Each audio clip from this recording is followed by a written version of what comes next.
Hello everyone, in this video I will show you some best survival horror games for PC in 2020, but before we start this video make sure you subscribe to your channel Games Down and hit the bell icon for more gaming videos. So without any further ado, let's start this video. The first game of this video is Dead Space. When it first came out, Dead Space was quite something, and it immediately stood out due to two things: tons of graphic gore and some of the most grotesque enemy designs ever seen by 2008. It should be obvious that the game draws a lot of inspiration from Resident Evil, as it features a similar control scheme and overall gameplay dynamic.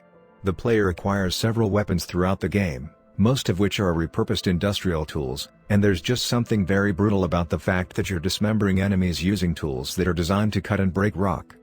Next game of this video is The Evil Within. Speaking of games inspired by Resident Evil, there's also The Evil Within, a game created by none other than Resident Evil's creator, Shinji Mikami. The Resident Evil similarities are apparent from the get-go, but The Evil Within prioritizes survival horror over action, the opposite of what the later Resident Evil games had done. There are many confined spaces, the enemies are incredibly resilient, and the player is more vulnerable than ever, so running and hiding is the preferable way to escape dangerous situations. Moreover, it's worth noting that The Evil Within has some very Silent Hill-esque enemy design and features creatures far more disturbing than Resident Evil ever did. Next up we have Amnesia: The Dark Descent. It's impossible to talk about horror games without mentioning one of the most influential horror titles of the previous decade, Amnesia: The Dark Descent.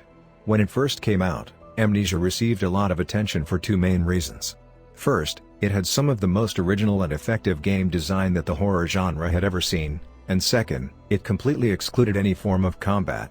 While not everybody took well to the lack of weapons, there's no denying that leaving the player entirely defenseless greatly amplified the horror experience.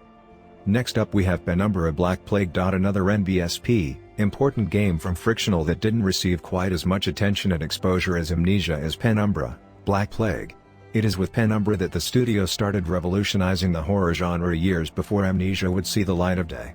While this franchise started with Penumbra: Overture in 2007, most people agree that Black Plague is the better game of the two, for several reasons.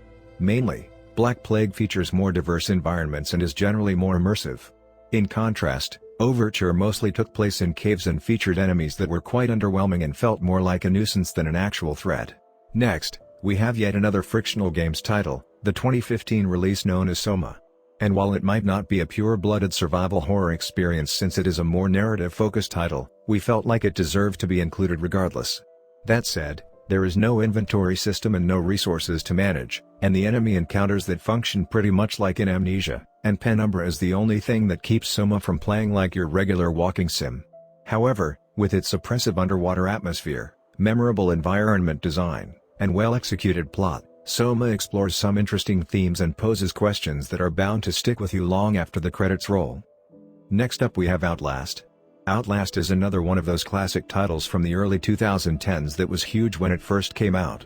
While it evidently drew a ton of inspiration from Amnesia, Outlast was a more graphically advanced game that focused more on chases, stealth, and jump scares rather than on the story and atmosphere. Much like Amnesia, the player is defenseless and must explore the environment to find a way to progress. There are no real puzzles, and there is no inventory management, and the only resource to manage is, once again, light. The low-light night vision mode on the protagonist's camcorder, which uses up batteries when turned on, is the player's only means of seeing in the dark, and it has become something of a signature for the Outlast series. Next up we have Alien Isolation. A game that pleasantly surprised everyone in 2014 was Alien Isolation, a game that pretty much ignored all the different Alien media that came out over the years, focusing specifically on capturing the look and feel of the original 1979 film, something that it managed to do marvelously well. The environments of Alien Isolation are modeled after a retro-futuristic vision of the far future seen in the first film, something that immediately gives it a very unique and striking visual style.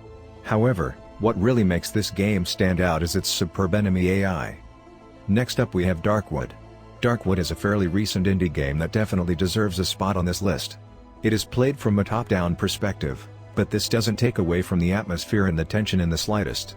With its unique art style and haunting soundtrack, Darkwood is one of those games that will immediately pull you in with its top-notch atmosphere. The gameplay is centered around exploration and simple but well-executed melee and ranged combat. During the day, The player can explore environments that are partially procedurally generated, searching for fuel, weapons, crafting components, and other useful items. Then, and at night, they must huddle close to the light in their hideout and do their best to survive attacks from things lurking in the dark. So that's it guys, thanks for watching this video. Subscribe to your channel Games Down and press the bell icon for more gaming videos.